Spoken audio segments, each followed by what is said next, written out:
The following is a Hoop Ball presentation.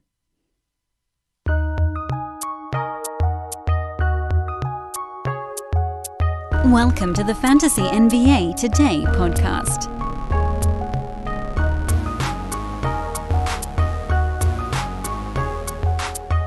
Safely back from Thanksgiving weekend. And when I say safely, I mean, well, you know, we all survived it, right?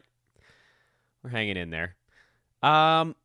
It's a wild one, dude. This is one of those times where this is like the craziest thing that I've ever said, but I'm actually glad that it's the midweek again, meaning a weekday. I'm glad it's a weekday because Thanksgiving weekend is freaking exhausting. How many parties did you guys go to? How many things did you guys have over the weekend? We had 2 Thanksgivings on Thursday, a family get-together on Friday, a toddler party and another Thanksgiving on Saturday, a toddler party and a friend Thanksgiving on Sunday. I'm wiped. I did the whole thing with a bronchitis. You'll probably notice that the podcast gets paused every once in a while for me to cough, and then I lose my train of thought. And then we're back. And we can just settle in again. Kids are at school, or preschool as it were. The work week is going. I have a little bit of quiet time. It's glorious. Well, happy belated Thanksgiving, everybody. Hope you guys had a wonderful weekend. Exhausting, but nice. Let's try to, the good and the bad. And you roll back into us here. It's reverse chronological lightning round. I would recommend, by the way, if you didn't have a chance to listen to the Friday show, you could sort of run the Friday and Monday shows together. That was one of those cough pauses, by the way. You'll notice them, I think. Run the Friday and Monday shows together because we're able to sort of string them, meaning this Monday show, I'll be going back through the weekend. Friday show, we sort of previewed it to see what we would be looking for. But if you don't have time for that, obviously this one, the goal here is to get you through everything here on this Monday show, hit a reset button, and everybody kind of ready for the week ahead. I am Dan Besbris. This is Fantasy NBA Today. Dan Besbris is DanBesbris. If you enjoy the podcast, please do leave a 5-star review, particularly on iTunes. Open iTunes on your computer or the podcast app on your mobile device.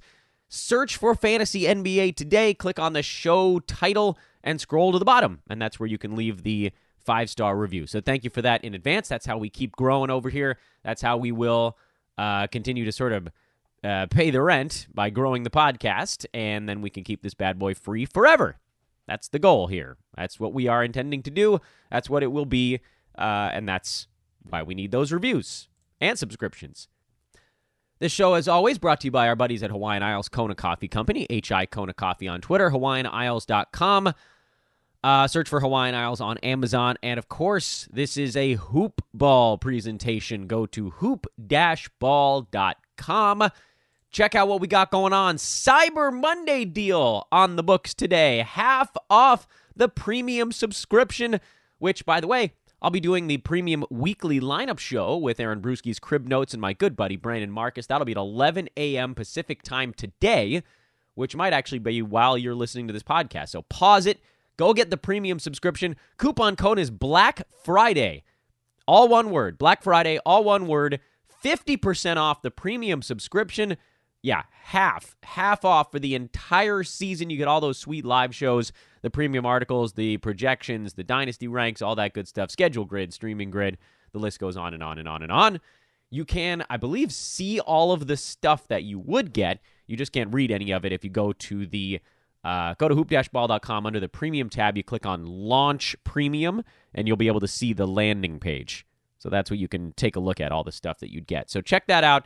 Let's dive into it now. Starting with Sunday, reverse chronological lightning round. We'll go through all the games, each team's most recent basketball game, and set the table for you for the week ahead. Miami was at Brooklyn. That was the early game on Sunday. Early for those of us on the Pacific Coast. Actually, I think that was noon over here. There were no early games on Sunday. Jimmy Butler continues to struggle with his shot for whatever reason, but otherwise everything is quite good for him. He's had a brilliant year, particularly on the defensive side of the ball, which he's number 8, by the way, in 9-cat on a per-game basis while shooting 41.5%, which kind of amazingly, even if you believe the steals and blocks numbers come down, which I do, I don't think he'll stay at 2.5 the entire season, but 2 or 2 plus is attainable. The scoring could actually improve for him because he's not taking that many shots and he's not making that many shots. Some of those are going to start to drop.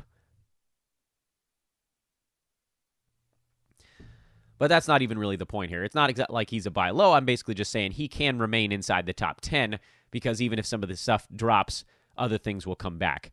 Goran Dragic got hot in this one off the bench. He ended up playing 31 minutes and scored 24 points in their victory, which pushed Kendrick Nunn out to the periphery a little bit, but he's still starting. He's still taking a ton of shots, which makes him my lead horse in that race still.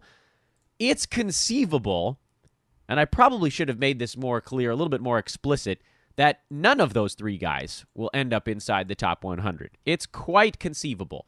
Goran Dragic is 148, Tyler Herro is 153, and Kendrick Nunn is 98. But remember, Nunn was inside the top 50 for the first 2 weeks, so he's been tumbling. Dragic been sort of consistently in that 150 range. As this team is now fully healthy, minus the guys that we just sort of don't care about, it might become a situation where only Jimmy Butler and Bam Adebayo are inside the top 100. Kelly Olynyk played only 6 minutes. This apparently was a very bad matchup for him with Jared Allen and or DeAndre Jordan. And he was smoking hot coming into this ball game. I am genuinely concerned because the minutes that he lost in this game basically went to Justice Winslow because Duncan Robinson still played his 33. So it's going to be a grab bag. This game was the perfect example of Jimmy Butler's going to play a bunch of minutes, Adebayo's going to play a bunch of minutes, and then everybody else is going to be fighting for the others. Nunn, Winslow, Herro, Dragic, Robinson, Myers, Leonard, you name it, they're fighting for the minutes. I think it's going to push all of them outside, and I think this is going to be a two-player team for fantasy. Spencer Dinwiddie continuing to roll along with no Kyrie Irving. I know. I dropped him the first week of the year when his role was just to come in and miss a bunch of shots. It'll go back to that eventually. The question is when. He's obviously on a vicious heater now in the meantime. These last couple of weeks have pushed him inside the top 70 on the year. He's been awesome, but he will lose a lot of his role when this team gets healthy. So just, don't freak out. Obviously, we're missing an insanely hot run, and that is super painful, but he is going to settle back probably just outside the top 100 when Kyrie Irving and Karis LeVert make their returns, whenever the hell that might be. DeAndre Jordan is back, so he's now cut into Jared Allen's minutes. Those guys are back to a timeshare. There was a point at which I thought maybe neither of them ends inside the top 100. Now it's possible they might both barely get there. DeAndre's at 103, Jared Allen's at 97. If you need DeAndre Jordan's stat set, he could be useful. He's going to rebound. He's going to shoot a very high percentage from the field. He's going to stumble into a block every once in a while. Not many. He's averaging just 1.1 on the year. But in 24 minutes, he's just barely rosterable in 12-team. Jared Allen, he does have the upside between the two guys, so you're holding on to him. Joe Harris, he's good to go. Taurean Prince is obviously an easier guy to have in 8-cat than 9, but he's been good enough, barely in 8-cat at this point. The percentages are the things that's mostly holding him down. Joe Harris, by the way, is at number 77. So there's been a lot of hemming and hawing about his season so far, but he's been beyond rosterable. He's been quite good. He's like a 7th rounder at this point. Boston beat New York on the road. This was a game the Knicks were actually leading until the very late stages. Boston turned it on late. Second game in a row that the center situation for Boston has gone from seemingly Daniel Tice owns the job to crazy murky. Tice played 17 minutes, Cantor 16, Robert Williams 7, which means somebody else actually played a couple minutes at center, and I think it actually was Marcus Smart for a couple of minutes in this ball game. That's a bad sign. Duh. That's your duh moment of the podcast. I like Daniel Tice. I thought he was going to be a guy we could have for at least a few weeks, a few months. Looks like that's not going to be the case. I think you can probably punt on all the Celtics centers. There are going to be days where Tice grabs it, he has the starting job, so he sort of has first crack at it. But if they're getting beat up, if the starting unit's getting beat, he's not going to have even close to a decent basketball game. He's got to be out there for 25 to 30 minutes. So it's a tough guy to trust. I think we can probably move on. For the Knicks, everybody sucked. Julius Randle had 26 points, and it almost had a game that he didn't hurt you, and then he missed a bunch of free throws and turned it over a few times. No threes, no steals, no blocks. Brutal. I mean, just brutal, Julius. Get it together, man. He's been a tiny bit better lately. Now he's up to number 219 on the year in 9-cat. Horrendous, Julius. Horrendous. Get it together. Mitchell Robinson, 6 points, 5 boards, no blocks, fouled out in 19 and a half minutes. He is a fantastic buy low. I mean, he's sitting at number 100 right now. That's as bad as it's going to get, guys. You could go steal him for something cheap. I would definitely do it. Even at number 100, his stats are such a nice rarity to have those levels of specialization. Anyway, I love it as a buy low. Memphis beat Minnesota for the second time in 2 weeks. Did not see that one coming. Dylan Brooks had 26. He remains a very difficult player to own outside of points leagues. DeAnthony Melton and Tyus Jones, filling in for Ja Morant, basically split the point guard minutes, and both had good games. I don't think you can count on that going forward. I would lean towards Tyus Jones between the two if you're looking for fill-in work. Grayson Allen played 30 minutes in this win. I don't know. Jay Crowder continues to be just above the Marvin Thad line. Jaren Jackson Jr. fouled out. Again, Brandon Clark got hurt. Hip soreness. Didn't come back after halftime. Grizzlies are the walking wounded right now, and as a result, Bruno Caboclo should be able to just stroll into minutes if Jonas Valanciunas misses any more time. That's the real key here. He missed this last ball game because he was sick. They play again today. We don't have an update on him yet. Oh, wait a minute. No, we don't have an update on him yet. I had to check the files here to make sure we didn't. They're hosting Indiana. Hopefully he plays. They desperately need him against the likes of Domantas Sabonis, just someone to try to push him away from the bucket. But if not, you could have an interesting little streamer deal tonight. JV had really been heating up prior to this illness. He looked spry. It looked like his foot was feeling better. He had 7 blocks,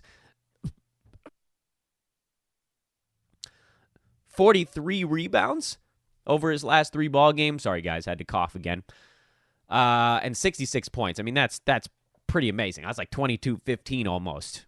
And 2 blocks. So he's coming on, man. He was hovering in that 105 to 110 range in 9-cat, and 3 big games later, he's at 82 and climbing. So let's get him healthy and good to go. Andrew Wiggins, another decent ball game for Minnesota. He made all of his free throws. That's a big deal. Jeff Teague continues to be the better of the point guards, even though he's coming off the bench. Cat was okay, but not great. Rob Covington had his 5 cash counters, and that's the only reason he's on your team. Jarrett Culver's the guy we're keeping an eye on. He had 14 and 7 with a 3 and a steal, and that stuff is always solid. But 1 for 4 at the free throw line again. He's percentage killing you right now. There is obviously some upside there, and I totally understand the idea of just grabbing him and hanging on for dear life. But boy, that free throw percent. That free throw percent is murderous. Yikes. You can do it if you want. I just don't know how you can put him in your lineup right now. He's hurting you more than he's helping. Dallas beat the Lakers. Lakers are losing their Sunday matinee games this year. They lost to Toronto on a Sunday. They lost to Dallas on a Sunday. They did not look good in this game either. Just totally disjointed. The offense was all out of whack, especially in the third quarter. Dallas looked great. In particular, Delon Wright looked great. I don't know where this came from. I don't expect it to happen again. The minutes came actually in replace of Dorian Finney-Smith in this ballgame, who only played 21, but he wasn't doing enough anyway. DeLon went nuts, 17-5 and 9 4 steals, 3 3-pointers, shot the ball exceptionally well. I mean, this is why we were all so gaga over him coming into the season, because he can do stuff like this. Problem is, that's really the first good game he's had since November 16th. You know? And you can't wait 2 weeks between each good ball game. He's able to hang on to just edge of 9-cat value because he's so well-rounded in his fantasy game, but he's just not consistent enough. Other guy worth mentioning in this ball game, two of them actually, JaVale McGee, still right on the edge. If you need big man stats, he's basically trustworthy at this point. And Tim Hardaway Jr., who didn't do much. He shot 3 for 10 from the field. I actually benched him in this one because I figured the Lakers' defense would hold him in check. And it did, but he still played 30 minutes and took 10 shots. And if DeLon Wright doesn't get hot, and if Dwight Powell doesn't decide he finally wants to wake up for one day, and if Justin Jackson doesn't take 10 shots, a lot of those are going to Tim Hardaway. So he, for me, is a strong hold right now. He's seeing minutes. He's going to get looks in that offense. They spread the floor. They ball move. He's going to get looks. So hang on. If you picked him up, continue to ride that and give him at least another couple of ball games to sort of see how this thing shakes out. You know, there's a hot and cold aspect to it, obviously, with his game. Also, he has 9 steals over his last 4. And that's the first game he hasn't hit a three-pointer in the last 6 in a row. So he's been coming on, for sure. You don't part ways after one tough shooting game. He makes 1 3-pointer, and you're looking at that, and you're going, all right, not horrible. 11 points, 2 steals.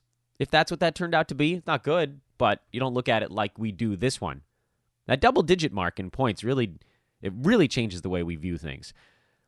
Oklahoma City beat New Orleans again. 3rd time they beat them already this year. That surprised me. I thought the Pelicans would steal this one.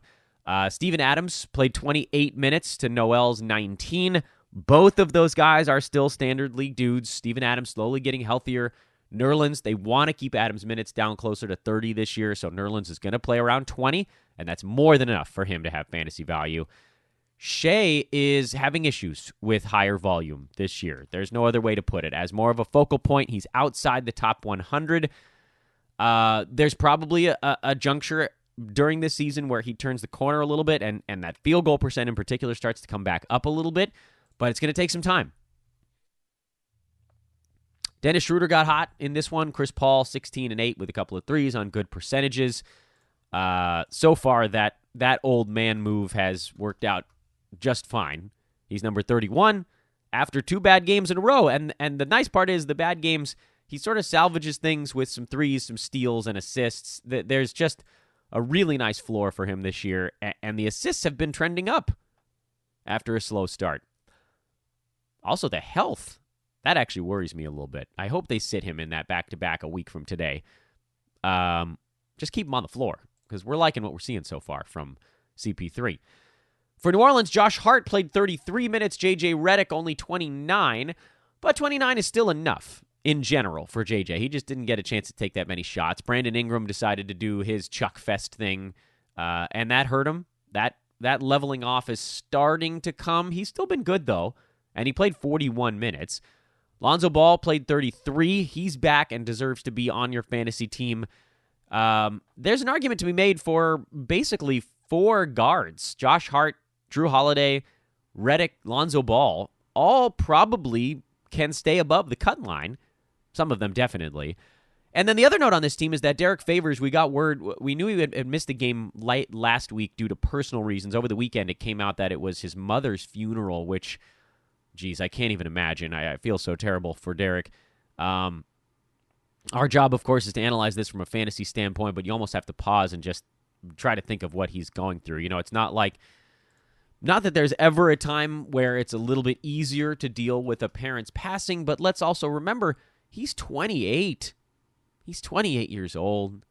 He seems like he's been around a long time, and giant humans tend to look older than they are. But he's not. He's just not that old of a guy, and to lose a parent is crushing. So I don't know exactly when he's going to be back. Obviously, we hope it's sooner than later. And from a fantasy standpoint, I think you have to pick him up if he's available in your league, which he probably isn't. He's still pretty heavily owned, and for good reason. When he was healthy and playing big minutes, he was going yakko for this team.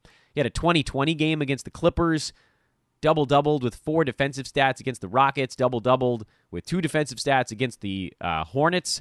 There was a 3-game run there where he looked like he was getting ready to go, top 60, top 70 range, and then the back spasms and now the personal stuff. So it's been about 2.5 weeks.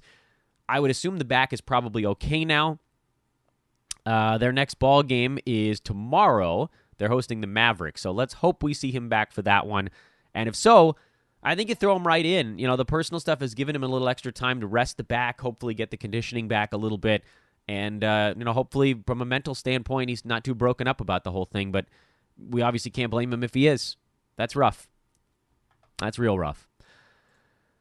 San Antonio was without LaMarcus Aldridge with a thigh bruise. They're hoping he'll be back in the next 1 to 2 ball games, so I wouldn't worry too much there. Derek White started, played 22 minutes in a blowout loss. Would he have played down the stretch? I'm inclined to think probably. So you can, I think, speculatively put White back on your team, but at the same time, both he and DeJounte Murray continue to be terrible. Jakob Poeltl actually led the team in minutes in this ballgame. No surprise there with Andre Drummond on the other side. Their minutes actually were almost a dead heat. Both those guys played 26. Poeltl had 4 defensive stats, and as long as he doesn't get to the free throw line, he's a late-round center. Christian Wood went nuts in garbage time. Had a few nuggets during the regular basketball portion of the proceedings, but then obviously had a chance to go big late. Only 22 minutes. He had 28 and 10. If only there was an opportunity for him to do more. Unfortunately, there just isn't, because Markieff Morris would play a lot of those minutes if the game was closer. Blake Griffin would come back in. Drummond would come back in. Derrick Rose would come back in. Luke Kennard still played most of the ball game for some reason. Very efficient game for Luke, but his usage continues to trend down. I know that we're able to sort of stay afloat here with really good shooting games. That's the way he's been able to hang in there lately. But almost no defensive stats. The number of shots per game has gone down. There's a little bit of a mirage happening lately where he's shooting something like, what's he shooting over the last week? 54%. So he's been great, but if that comes down at all, the three-pointers come off, because almost all of his shots are from downtown. The points come down precipitously, and right now that stuff is floating it. So get what you can before the cold stretch hits, and it will. He's not going to shoot 54% for the year. Derrick Rose had a 10-point, 10-assist double-double with 3 defensive stats in only 19 minutes. Sadly, Detroit's been playing a lot of games that are not that close, or he would have seen probably another 4 or 5 minutes, and then it could have been actually a pretty damn good ball game, but he still should be on your roster for now. Orlando beat Golden State, the war of the walking wounded. Draymond Green is likely to sit out their next ball game. He did have 11, 4, and 7. Decent one here. He'll just not play in back-to-backs, and they're going to keep his minutes in the 20s, even in regular competitive games. The Warriors are a terrible team to have guys on right now. If you drafted a Warrior, that guy is not going to have much value. What we need, and I suppose this is a time to pause and think this thing through. This is a back-to-back. We knew this was coming. The Warriors, after this, play on the 4th, the 6th, the 9th, the 11th. So they have 4 games in a row, at least, and that's as far forward as I've looked on this team. They have at least 4 games in a row that are not a back-to-back. We can even pull up their full schedule and go a little bit farther into this thing. Make sure when the next one is. Next back-to-back for the Warriors is after Christmas. Am I getting that right? 4, 6, 9, 11, 13, 15, 18, 20, 23, 25, 27, and then 28.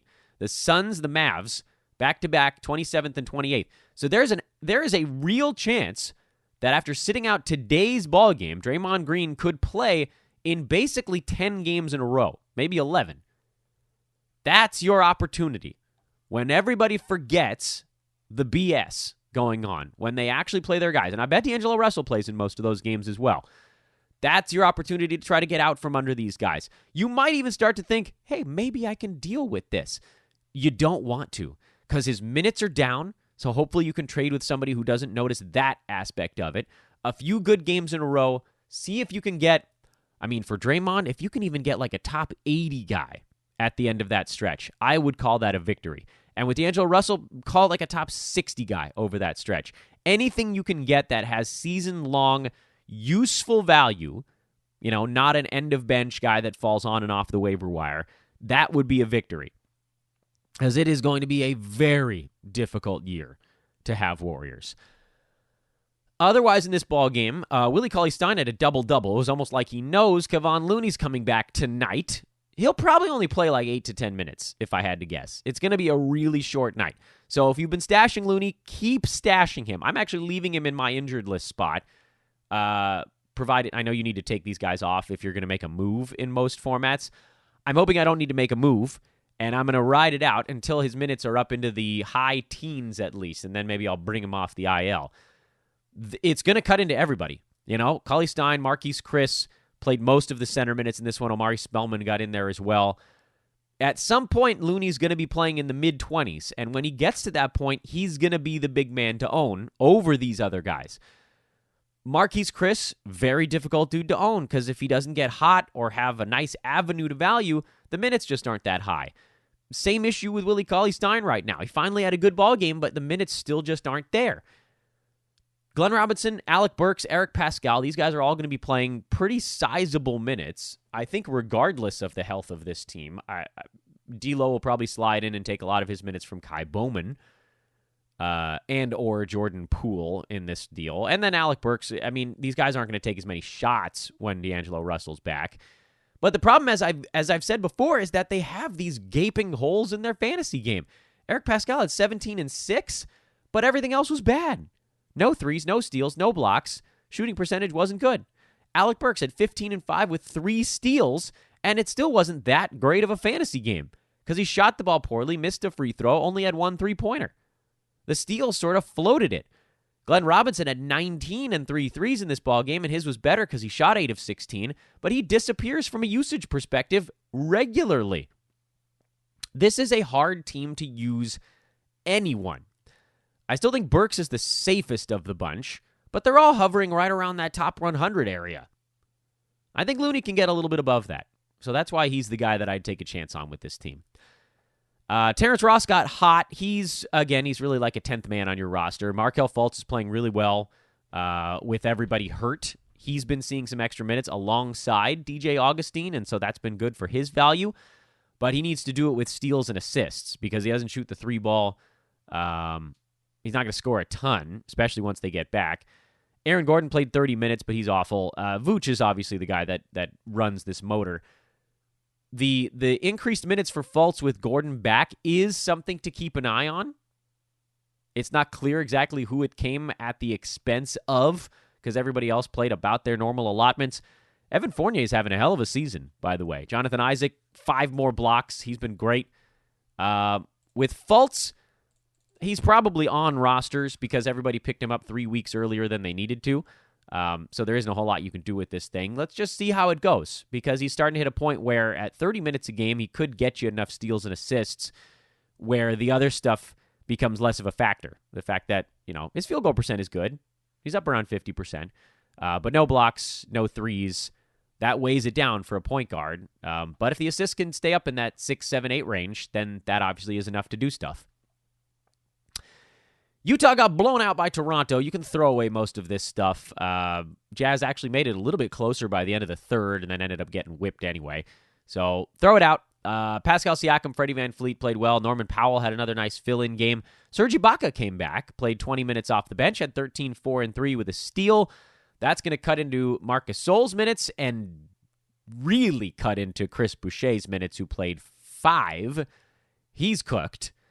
Rondae Hollis-Jefferson still saw 24 minutes. So the question now is, has that power forward center rotation become more of a 3-man spot? Because if so, that's not great. Let's see how the next game goes. I don't know if I'm throwing Serge in for this next game back. I might, depending on the format. Obviously, if you're on limited games, you use whoever. But he looked pretty good. He took 14 shots in this thing. He wasn't bashful. And what you want is some threes, some rebounds, a little scoring, and some blocks. And Serge should hopefully be in that 95 range. And the Clippers put up $150 on the Wizards, who don't defend anybody. They sure do lose fun, though. Thomas Bryant struggled in 31 minutes. Mo Wagner sat this one out, so this was an opportunity for Bryant with really nobody breathing down his neck. Davis Bertans been on a heater. Rui Hachimura had his best game. And obviously this is one that's going to stand out because he scored 30. Maybe he can turn this into a little bit of a hot streak. The thing with Hachimura is, like a lot of rookies, he's a guy that if you have him, you're just hoping that you can sort of weather the clunky first 4 months. He doesn't belong on 9-category rosters because all he does is score and rebound. Defensive stats are minimal. He keeps the turnovers down, so that's good for 9-cat, but he doesn't hit the 3 ball, shooting 48.5%, which is fine for a power forward. It's not great, but it's not bad. So there's these massive holes in his fantasy game, which are in 9Cat actually covered up a little bit by the low turnovers. Yesterday, he just did really well in the things he already does okay in, which is points and rebounds. The other stuff was not all that far off his season marks. He had 3 assists instead of like 1.5, and 2 3-pointers instead of none most games. So, no, this doesn't change my valuation on him. He's probably going to be somebody that's fantasy relevant in March, February, March, April maybe, but that's a long way off from right now. Isaiah Thomas's usage was actually a little bit better in this ballgame. He was up at 23, 16, 4, and 4 with 3 3-pointers. Got to the free throw line and missed 2 of them. That's all we ever want from him, is to actually get some free throws, and he missed them. I didn't watch this game live, so I don't know how much of that occurred during garbage time. I'm thinking not much of it, a little perhaps, but it's a great example of how effective he could be if he got to play against some second stringers and not alongside Bradley Beal every time. So I'm keeping him on my bench. I've said this before. I know it's okay if you need to drop him, if you need that roster space. He's on my bench in the 1 or 2 spots where I have him, where I can afford to do that. And in unlimited games format, he's not hurting you that much. He hasn't been good, but he's not killing you, you know? It's not like his percentages are terrible or his turnovers are high or something like that. He's just not doing enough to warrant a normal roster spot. Turning the clock back to Saturday, but before we do so, wanted to remind everybody that the Bruise Letter, Volume 6, went out this morning. Hopefully you got on the list beforehand. I'll tell you what. I'll make you a deal. If you sign up for the newsletter today, Monday, November the 2nd, and let me know you did, I'll make sure to get you the Volume 6 newsletter post facto. There's my promise. So, here's how we're going to do it. You can sign up by going to hoop-ball.com/newsletter, or you can just go to hoop-ball.com, and when you go to the homepage, a little, it's not a pop-up, it's like a tab. It's a pop tab that comes up from the bottom of the page that'll tell you that there's a newsletter out, and you can actually sign up right there in the little pop tab. So either way, I don't care how you do it. Either way, if you sign up on the pop tab or by going to the website, hoop-ball.com/newsletter, let me know on Twitter or by sending an email to support@hoop-ball.com and just say, hey, I just got on the newsletter list. Dan promised me that he would get me today's newsletter after the fact, and then the rest of them you'll just get because now you're on the email list. So shoot me a note at Dan Besbris, DanBesbris, or again, support at hoop-ball.com, support@hoop-ball.com, and say, make it attention Dan. I'll see it, and I'll find a way to get you that newsletter from today. There's my promise. Otherwise, you can just sign up whenever you want the rest of the week, and then you'll get Volume 7 next Monday. But it might as well do today, and then you get the one right after the fact. The Bruise Letter. I haven't opened it yet. I'm excited. It's in my inbox. I'm ready to read it. I'm ready. Saturday, Denver-Sacramento, revenge game for the Kings. They came up rolling late in this ball game. Harrison Barnes was big, and this big one for Barnes really solidifies the fact that he is a 9-cat guy. He's like an 8th or 9th guy on your team because he's super boring, but his field goal percent's been really good. That's been a nice change of pace this year for him. I'm not sure if it holds. He hasn't been up around 50% since the year 2 or 3 with Golden State. His 3 balls are still relatively high, but down a bit. Lowest since 2017. Free throw percent is right around his career mark. Rebounding is right on the mark. Assists are basically near the mark. His steals are a bit high. But also his minutes are as high as they've been since his first season in Dallas. So some of this stuff feels a little bit unsustainable. The field goal percent probably comes down from 58 to or from 50 to 48 or something like that. But I like the fact that his 3 attempts are down a tiny bit. Steals, maybe they fluctuate a little. But his looks actually should get better as the Kings get healthy. So I'm not going to abandon ship. He's not a guy that I drafted anywhere. I did pick him up in one spot. And he's just going to be fairly boring. Buddy Hield having issues shooting, but at least he did score 21 in this game. Rashawn Holmes just chugging along. Corey Joseph, punt points streamer. And Bogdan Bogdanovic finally had that cool-off game that we knew was coming. For Denver, Gary Harris finally had a good ball game. Took him long enough. I still think he's a drop, by the way. He's number 132 even after this Mondo game. 4 threes, 3 steals, 2 blocks, no turnovers, 25 points. He was outstanding, and he remains incredibly over-owned in fantasy leagues because, I mean, he got hot and nobody else did. Denver's a weird team this year, aren't they? Strange ball club. You can basically count on their, 4 of the 5 starters being good. And in this one, the 4 of the 5 did not include Nikola Jokic, who is becoming the poster boy for buy low. He's outside the top 40 now. He's actually cooled off instead of warming up. I wouldn't give up a first rounder to get him. I would probably give up a second rounder to get him. But yeah, I mean, I don't know when it's going to turn, but it will. Indiana at Philadelphia. Miles Turner had issues with Joel Embiid. Domantas Sabonis had issues with Joel Embiid. No surprise there. So Brogdon, TJ Warren, Jeremy Lamb, and then Justin Holiday came off the bench and played better. For Philly, it was sort of the usual suspects. No Josh Richardson. Matisse Thybulle and Furkan Korkmaz split Richardson's minutes, and neither one of those guys did anything with them. So you just stick with the main five, and wait for Richardson to come back. Houston blew out Atlanta on Saturday as well. James Harden had 60 in 3 quarters.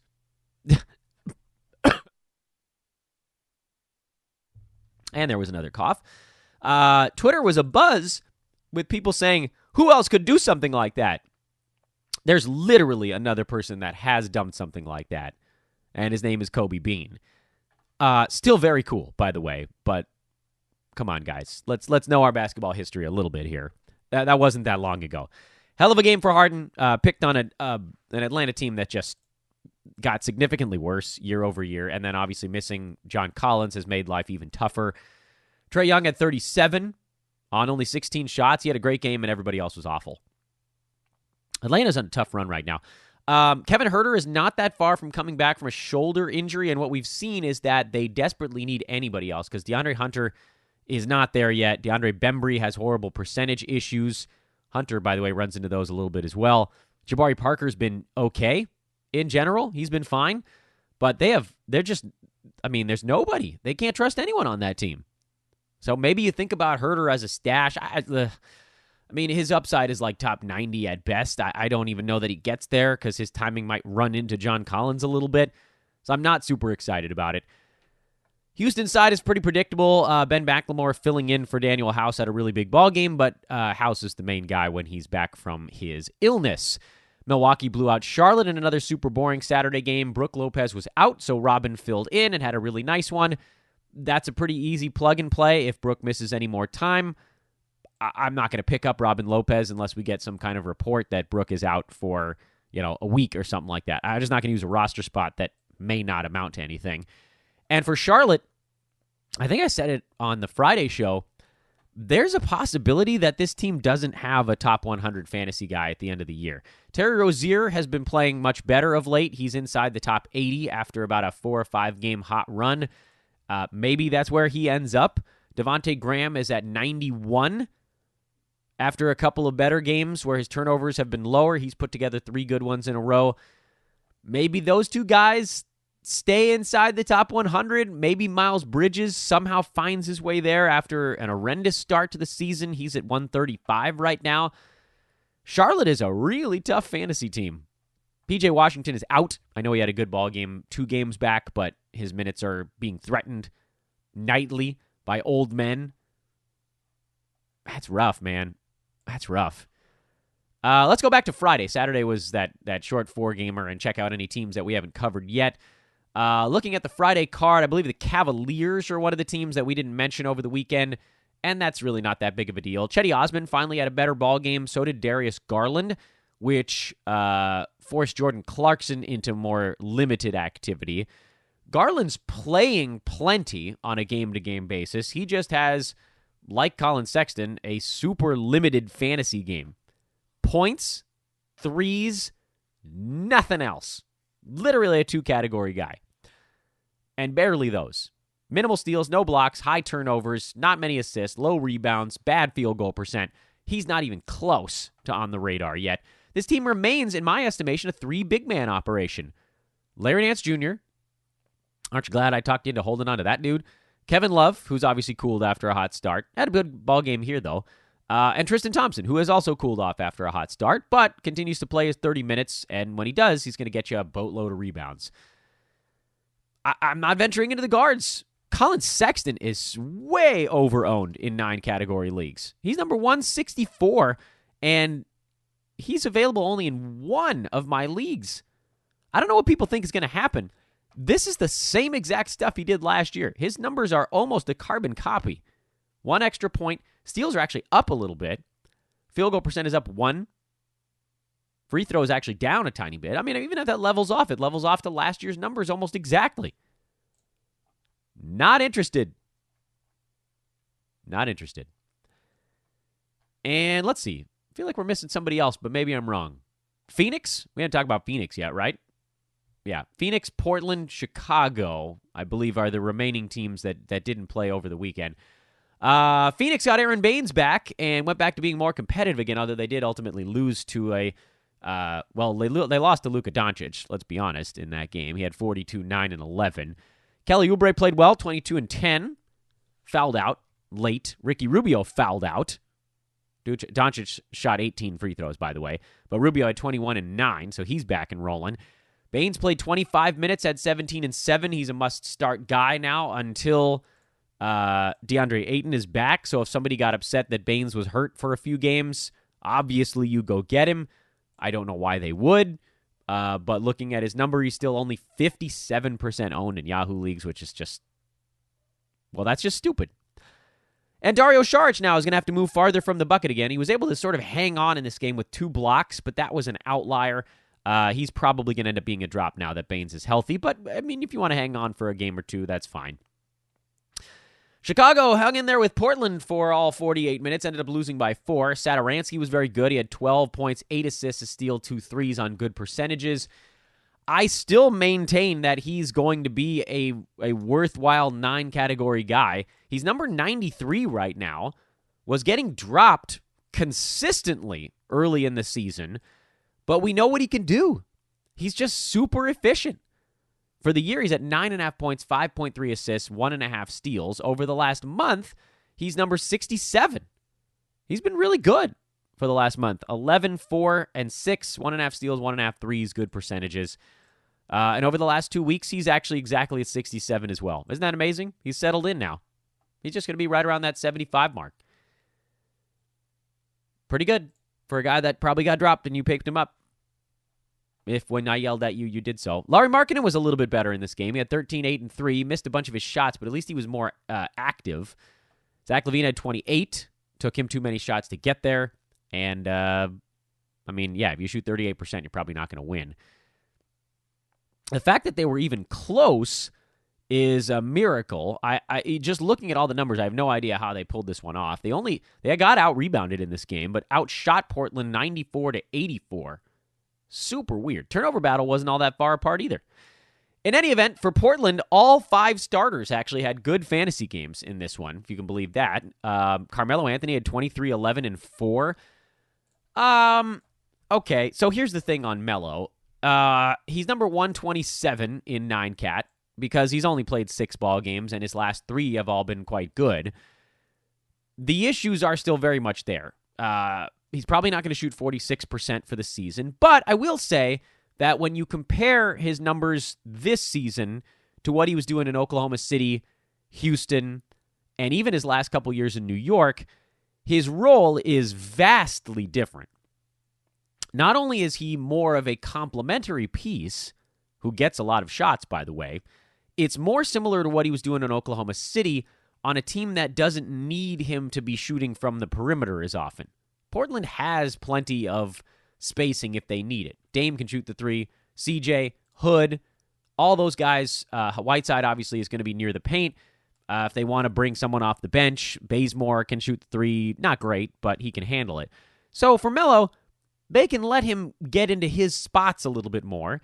And he's playing with guys that have sort of enough gravity, which should have been the case in Oklahoma City. But as we've seen, Russ is not the easiest guy to play with. He's fitting in better here. That is sort of the positive. The other side of this equation is that, the shoe's going to drop. He's going to have some terrible shooting games. He doesn't get defensive stats. If he's not hitting three-pointers, then that's going to be a tough thing to overcome. I still firmly believe that you're looking at a guy who's going to be in that 13 to 15-point range, probably about 6 rebounds a game. Much better suited for points leagues because the defensive stats are going to be very low. I'm exceedingly worried that the field goal percent drops back into the low 40s because we're looking at an extremely limited sample size. And even with these great ball games, he's still outside the top 120 since he joined the Blazers.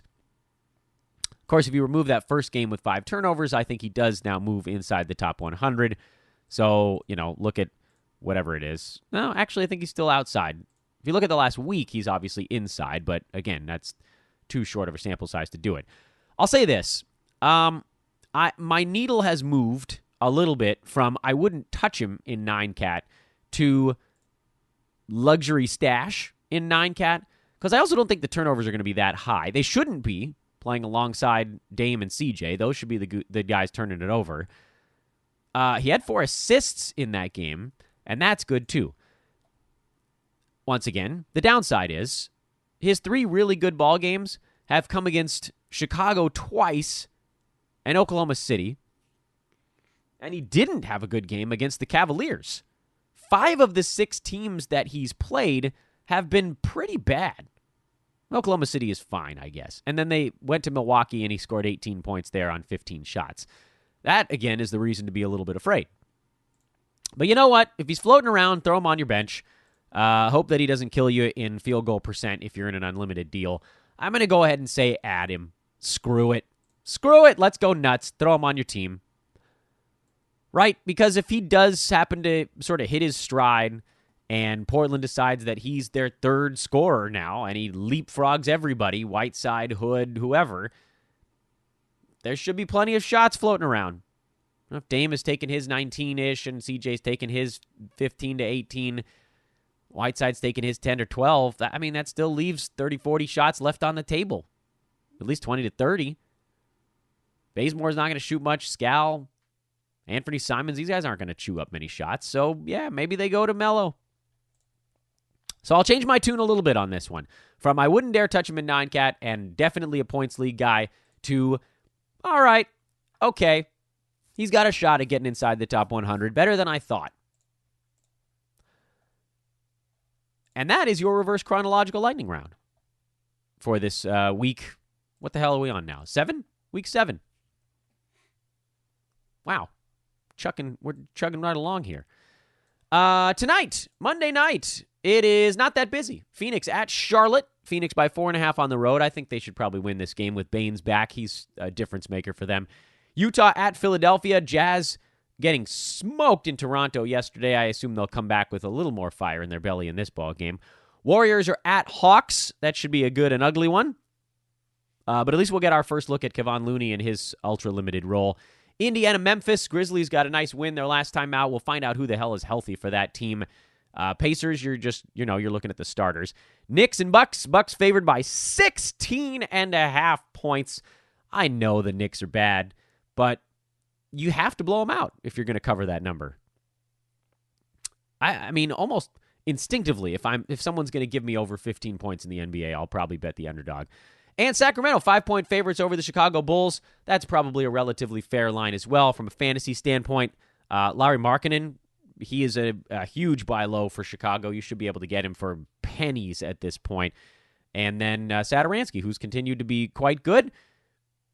Otherwise, I think we're into one of those little blips again. We had one like 2 weeks ago where there wasn't a whole lot going on. Guys are coming back right now from injury, so a lot of the weird, interesting is getting pushed off a tiny bit. But, obviously we're going to watch Phoenix to see if any of those other big men can hang on. We're going to be watching Golden State since this is the full-on zombie squad.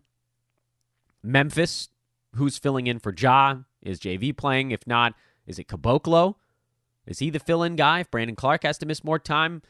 The Knicks are just horrible, but Mitch Rob is a buy low. Milwaukee, is it a Robin Lopez streaming night? So there are some small things floating around on the card this evening. if you feel so inclined. Give me a follow on Twitter. I'll talk about some gambling stuff out that way if that's your jam. We're always looking at some of the revenge angles and how that's playing out so far this year. It's been like 1 or 2 units up, so almost break even. We can probably just round that down and call it pretty much a break even proposition. But a lot of it is figuring out where the key moments are. We need to pick our spots a little bit, and that's why tracking is so important. A lot of this is evidence-based. We're finding the data.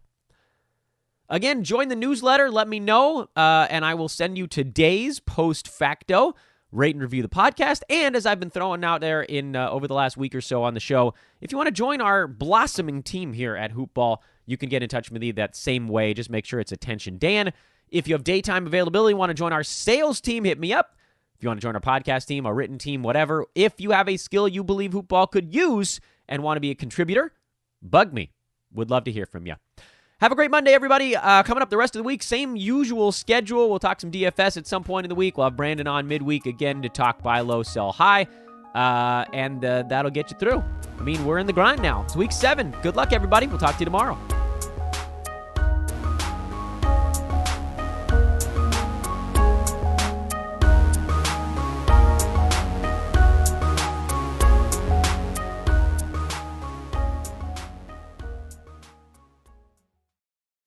This has been a Hoopball presentation.